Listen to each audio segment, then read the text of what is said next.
Mahkamah Session Kuala Lumpur hari ini melepas dan membebaskan bekas pelakon Datin Sri Zizi Izzeti Abdul Samad daripada semua 3 pertuduhan bersubahat dalam kes rasuah berjumlah 2.8 juta ringgit yang dikaitkan dengan pelaburan 150 juta ringgit dalam unit amanah publik Mutual Berhad pada 2015. Hakim Rosli Ahmad membuat keputusan itu selepas mendapati pihak pembelaan berjaya menimbulkan keraguan munasabah terhadap kes pendakwaan pada akhir kes pembelaan.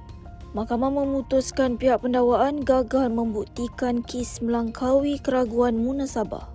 Dalam penghakimannya, Hakim Rosli berkata selepas meneliti keseluruhan keterangan, mahkamah mendapati tertuduh berjaya membuktikan keraguan dalam kes tersebut.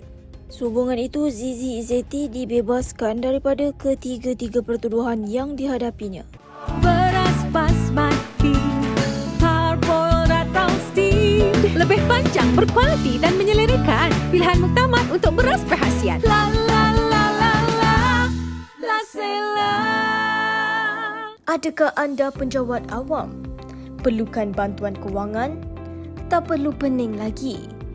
Angkatan Jati Diri, institusi kewangan yang diiktiraf kerajaan, sedia membantu anda.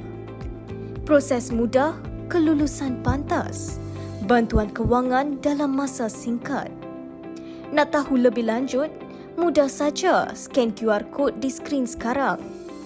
Tertakluk kepada terma dan syarat.